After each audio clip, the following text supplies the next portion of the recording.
اعلیٰ حضرت بریلوی کہتے ہیں تیری کبا کے نہ کیوں نیچے نیچے دامن ہو. یا رسول اللہ تسی جڑے قیامت والے دن لباس پایا ہونا ہے نا وہ بڑا نیچے نیچے ہونا ہے، کیونکہ یہاں خاک ساروں سے کم کشیدہ ہونا تھا.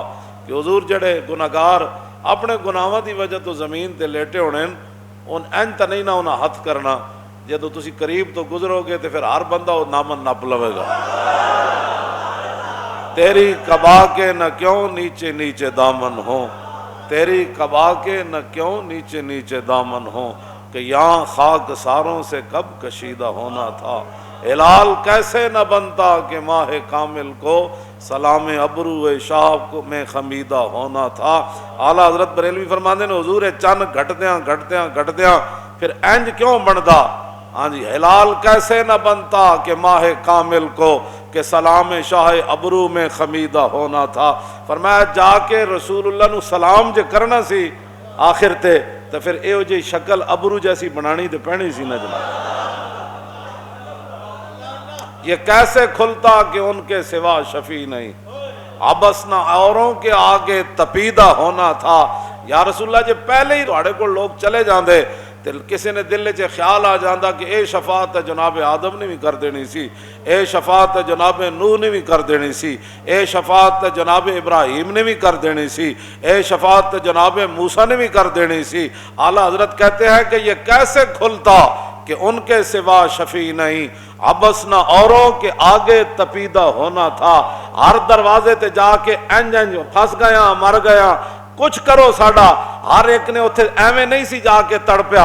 ہر دروازے تے اس واسطے ہر بندہ گیا تاکہ پتہ چلے کہ بخدا خدا کا یہی ہے در، نہیں اور کوئی مفر مکر، جو وہاں سے ہو یہیں آ کے ہو، جو یہاں نہیں.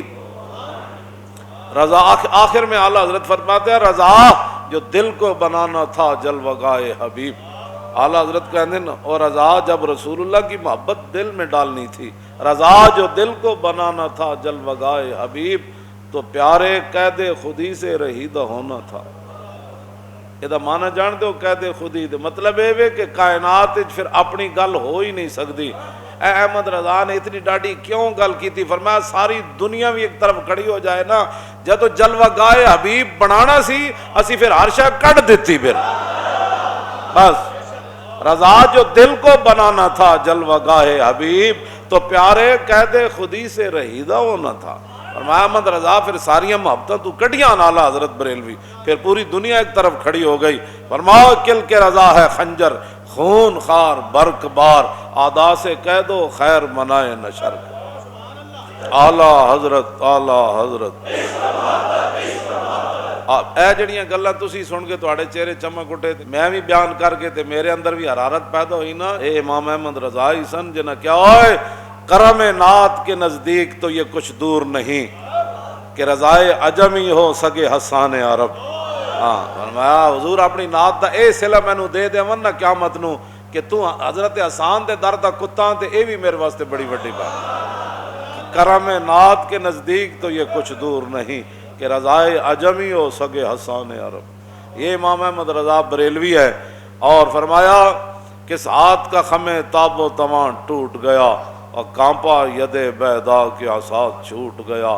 جنبش ہوئی کس مہر کی انگلی کو رضا اور بجلی سی گری شیشہ مہ ٹوٹ گیا. اعلیٰ حضرت بریلوی نے لکھیا فرمایا کہ حضرت موسیٰ علیہ نبی علیہ السلام جب ہاتھ باہر کٹ دے سن چمک دا ہویا ہاتھ ہوندا سی بیدا. فرمایا جب موسیٰ علیہ السلام نے اپنے عصا مبارک اتے اپنا ہاتھ رکھے ہویا سی نا این کر کے تے رسول اللہ دا ہاتھ این ظاہر ہویا تو کانپا ید بیدا کے عصا چھوٹ گیا. کانپا ید بیدا یہ تو ان ترجمہ نہیں نہ ہو سکتا. فرمایا جب حضور دا موسیٰ علیہ السلام ہاتھ ویکھیا تو پھر ویکھدی رہ گیا عصا بھی نیچے گر گیا. کانپا ید بیدا کے عصا چھوٹ گیا. جنبش ہوئی کس مہر کی انگلی کو رضا اور بجلی سے گری شیشہ مہ ٹوٹ گیا. فرمایا صرف حضور کی پورا ہاتھ تو اس کی تو شان ہی اور ہے نا، صرف انگلی اٹھی تو چاند کا جو جگر وہ دو ٹکڑے ہو گیا. کانپا ید بیدا کے عصا جنبش ہوئی کس مہر کی انگلی کو رضا. اور نور رخ سرور کا جب جلوہ ہے، نور رخ سرور کا آٹھوں پیر اس کوچے میں دن رہتا ہے. سبحان اللہ. جڑا اندھا ہوئے نا انا انہوں تو پھر ساری زندگی کچھ بھی نہیں نظر آندا, انہوں تو دن بھی رات نظر آندی. انا جو ہویا تو جنہوں کچھ نگاہ ہوئے نا تے اعلیٰ حضرت بریلوی جدو مدینہ پاک گئے نا حاضری دیتی تو فرمایا او آٹھوں پیر اس کوچے میں دن رہتا ہے. ویکھن والی نگاہ سی نا جناب. تے فرمایا سورج غروب بھی ہو گیا تے اعلیٰ حضرت فرماندے میں تے تے غروب ہوندیا نہیں ویکھیا. فرمایا اے غروب ہویا تے پھر حضور دا رخ انور دی روشنی باہر آ گئی. آٹھوں پیر میں تے اتنے دن نہیں دن ویکھیا. آٹھوں پیر اس کوچے میں دن رہتا ہے. یہ شام مدینہ نہ سمجھنا ہے دل, آہ دل عاشق کا دھواں چھاتا ہے. فرمایا تیری اکھاں دے سامنے جڑی دھندلاہٹ آئی نا او جڑا مطلب رات تینوں نظر آئی او حقیقت وچ رات نہیں سی. میں کہا جی پھر کی سی؟ فرمایا لکھاں کروڑاں حضور دے غلامن جڑے حاضری نہیں دے سکدے, کئی وجوہات دی وجہ تو در اقدس تے حاضر نہیں ہو سکدے. او دن رات جڑیاں آواں کٹ دین نا انہاں آواں دا دھواں ایتھے پہ